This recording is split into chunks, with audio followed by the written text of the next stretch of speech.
आप देख रहे हैं voice of MP news channel. मैं हूं आपके साथ महक। मंदसौर में आयुष चिकित्सकों का आज जिला अस्पताल में आखिरी दिन था। ये सभी आयुष चिकित्सक कोविड काल में लगातार अपनी सेवाएं देते आ रहे थे, लेकिन अब सरकार ने इनके कार्य समाप्ति के आदेश दे दिए हैं। सरकार के इस कदम से सभी आयुष चिकित्सकों और आरटीपीसीआर लैब में काम करने वालों में नाराजगी के साथ मायूसी भी छाई हुई है। लैब भी आज से बंद कर दी गई है। आयुष चिकित्सकों का कहना है कि पहले जब हमने कोविड के दौरान अपनी सेवाएं दी तो लोगों ने हम पर फूल बरसाए, हमारा स्वागत किया, हमें योद्धा भी कहा, लेकिन अब सरकार ने सीधा सा जवाब दे दिया है कि सरकार के पास आयुष चिकित्सकों को तनख्वाह देने का बजट नहीं है।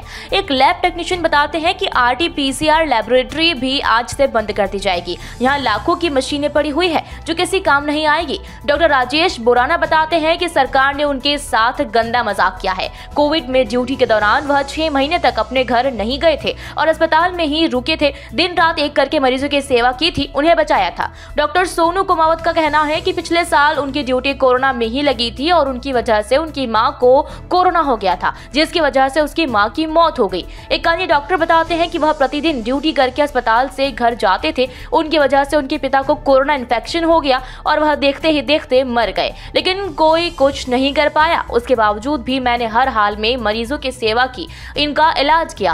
अभी भी चीन में कोरोना के मामले बढ़ते जा रहे हैं। ऐसे में सरकार कैसे कह सकती है कि आने वाले समय में कोरोना के मरीज नहीं बढ़ेंगे? यदि हम सबको हटा दिया गया और कोरोना फिर से लौट आया तो मरीजों को कैसे संभालेंगे? जिला अस्पताल प्रांगण में इन सभी आयुष चिकित्सकों ने सरकार के खिलाफ नारेबाजी की और नौकरी की मांग भी करी।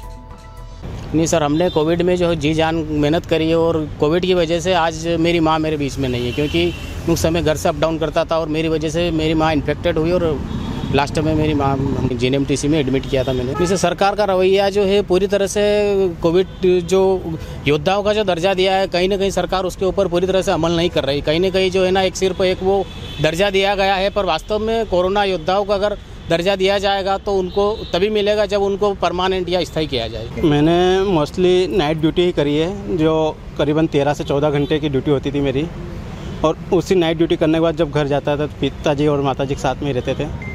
उन्हीं के दौरान पिताजी भी पॉजिटिव हुए हैं, हो सकता है मेरी गलती की वजह से हुए हों, और यही मंदसौर जिला चिकित्सालय में एडमिट कराया गया था, जिसका उनको बाद में इंदौर में उनके देहांत हो चुका है कोविड की वजह से।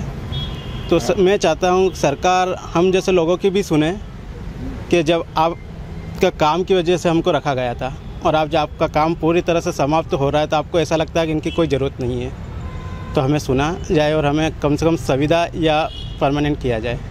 जोशी है, मैं आरटीपीसीआर लैब मंदसौर में साइंटिस्ट पोस्ट पे हूँ। अभी आरटीपीसीआर लैब एक ज़िला लेवल पे हमने एक अच्छी शुरुआत करी थी, जिसे आज मार्च 2021 को ख़त्म कर दिया गया। आरटीपीसीआर लैब को बंद कर दिया गया है और हमने इतने कम समय में, जब से आरटीपीसीआर लैब स्टार्ट हुई है, इतने कम समय में हमने करीब 1.5 लाख सैंपल मंदसौर ज़िले के टेस्ट कर दिए। जो सैंपल बाहर जा रहे थे 3-3, 4-4 दिन में जिसकी रिपोर्ट आ रही थी, हमने 24 घंटे का वादा करके दिन रात सैंपल टेस्टिंग लेके।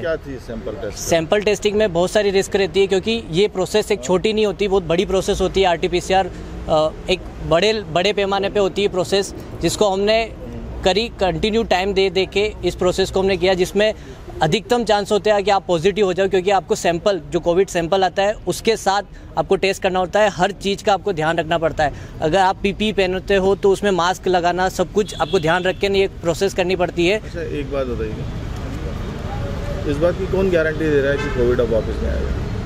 अभी आप कुछ दिनों से न्यूज़ में देख रहे हैं कि चाइना में और कुछ प्रदेश अभी तक लॉकडाउन कर चुके हैं। अभी तक जो चाइना जैसा एक बड़ा देश है, जो अगर लॉकडाउन हो सकता है तो इंडिया में क्यों नहीं आएगा? और इंडिया में भी कई केस डेल्टा क्रोन के मिल चुके हैं, जो एक नया वेरिएंट आया है डेल्टा और ओमिक्रॉन को मिला के, जिसके कई केसेस अभी कर्नाटक, बेंगलोर, महाराष्ट्र में आ चुके हैं। तो सही बात है कि मध्य प्रदेश में आने में ज़्यादा टाइम नहीं लगेगा उसको। ऐसे में लैब बंद करना ठीक रहेगा? नहीं, बिल्कुल भी नहीं रहेगा, क्योंकि अगर सैंपल वापस से अगर बाहर जाना रहेगा 3 से 4 दिन में रिपोर्ट आएगी तो पेशेंट कहाँ जाएगा? और अगर यहाँ पे अगर उपलब्धि है आरटीपीसीआर ये है, तो क्यों ना यहाँ पे टेस्ट लगाया जाए और यहीं पे रिपोर्ट दी जाए। आपका नाम? शुभम जोशी। क्या करते हैं? साइंटिस्ट बी पोस्ट पे हूँ मैं आरटीपीसीआर लैब के अंदर। तो ये था आपका अपडेट। लगातार हर अपडेट के लिए बने रहिए वॉइस ऑफ एमपी के साथ। जय हिंद, जय भारत।